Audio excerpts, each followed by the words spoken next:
This morning on BRN, many factors contribute to the rise in diagnosis, but what causes autism remains elusive.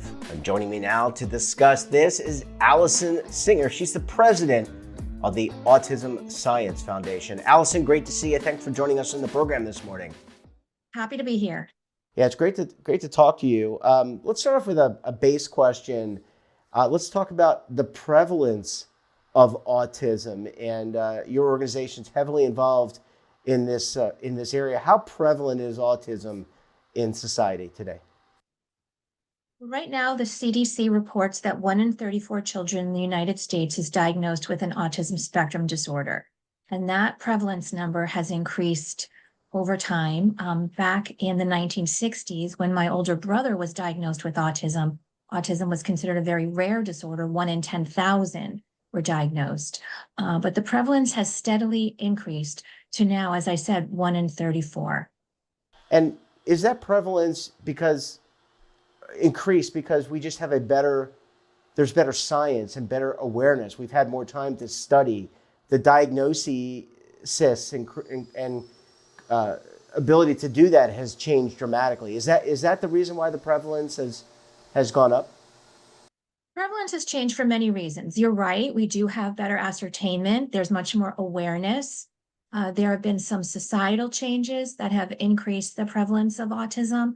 Like, for example, we know that having babies when you are older, both being an older mom and an older dad, increases the risk for autism. We know that having babies prematurely increases the risk for autism. And now we're able to save babies who are born much younger. But the biggest increase in prevalence, the biggest driver, has been the change in the definition of autism. In 2013, there were 5 different subtypes of autism that were included in the DSM-4, including classic autism, Asperger's syndrome, and what we call PDD-NOS, pervasive developmental disorder otherwise specified. In 2013, when the DSM-5 came out, all of those definitions were collapsed into one autism spectrum disorder, and the diagnostic criteria were broadened. So many, many more people in 2014 qualified for a diagnosis of autism. And I think we see this in society. We see people like Elon Musk, Jerry Seinfeld saying that they have autism, when in fact, what they have is very, very different than what we ever would have referred to as classic autism or PDD-NOS or profound autism, which is what my 27-year-old daughter is diagnosed with. And so I'm sorry, finish your thought. I apologize. I was going to say the prevalence of profound autism is 26% of people with ASD are diagnosed with profound autism. And the prevalence of profound autism is very similar to the prevalence of what was autism back in 2013, prior to the broadening of the diagnostic criteria. My apologies for interrupting you. It was not intentional. Sometimes I have a hard time determining the start and stop. But my question to you is going to be, this broadening of the definition, I would view as a good thing because, and I'll just give you my thesis and you can tell me if I'm right or wrong, in that we're able to recognize different tranches, I'm going to call it that because I'm a layperson, and be able to treat, even if it's a slight evidence of autism. Is that a good way of looking at it? So there's more prevalence, there's more ranges to look at people. I think the differences between people who are very high functioning, like, as I said, a Jerry Seinfeld or an Elon Musk, their symptoms are so different than someone like my daughter with profound autism, who has IQ under 50, who has minimal language, who has self-injurious and aggressive behaviors that prevent her from being able to participate in society. The symptoms of people with autism are so dramatically different that they really have very little in common with each other. And it really, in my opinion, makes no sense to refer to them both as autism. Now, I do agree with you that it is good that we're able to recognize higher functioning people, offer them supports and services, provide accommodations for them in the workplace, work with employers so that people with higher functioning autism are able to be successful in the workplace, have friends, have romantic relationships. But the problem is that the conversation has been dominated by higher functioning self advocates who unfortunately are not advocating for the needs of those with profound autism.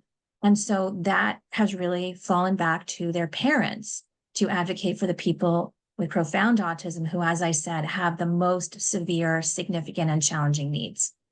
So let's talk about the needs of those with profound autism. What do these individuals need in order to be successful in their lives, to have good quality of life? When you're talking about profound autism, you're talking about individuals who require 24/7 supervision simply to maintain their safety, to prevent them from injuring themselves, to prevent them from running out of their household into oncoming traffic. Elopement is an important issue.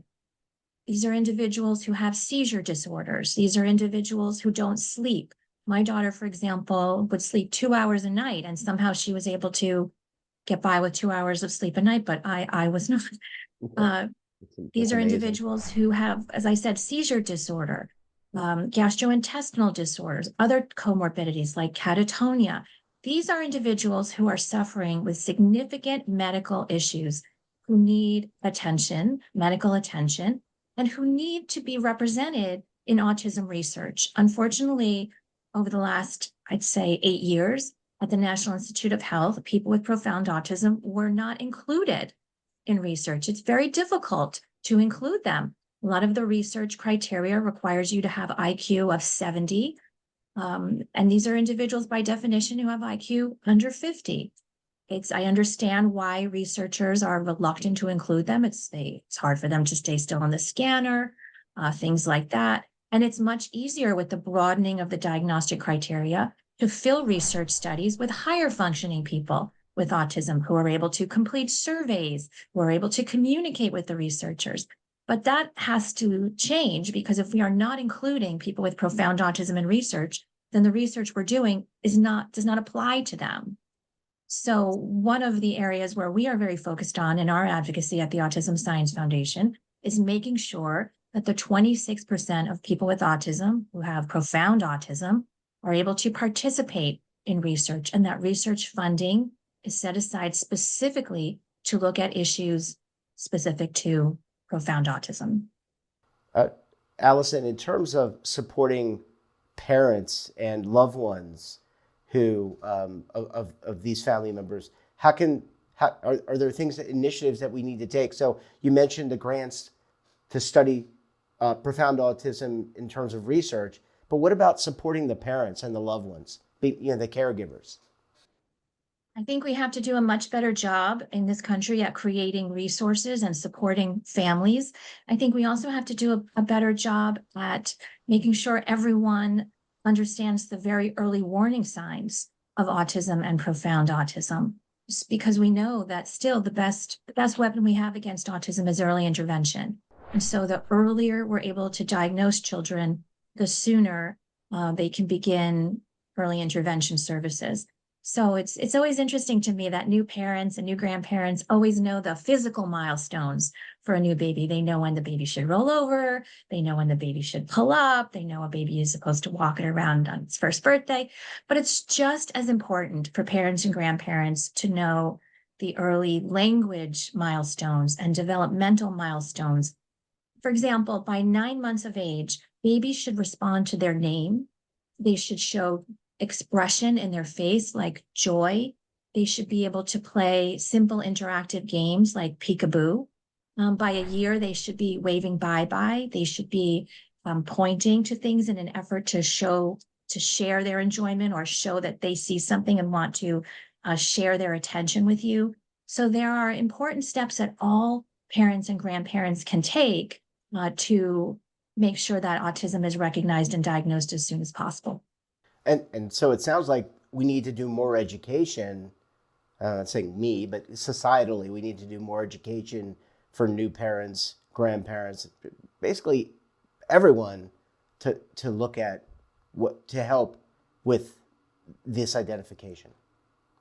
Well, I appreciate that you're doing that by having me on your podcast. Yeah. But yes, I think it's also really important for grandparents to understand that they play a really critical role in the lives of their children, their grandchildren who may have autism. First, with regard to diagnosis, studies show that grandparents are often the first ones to notice the early warning signs of autism, most likely because they have raised children of their own, so they know what to look for.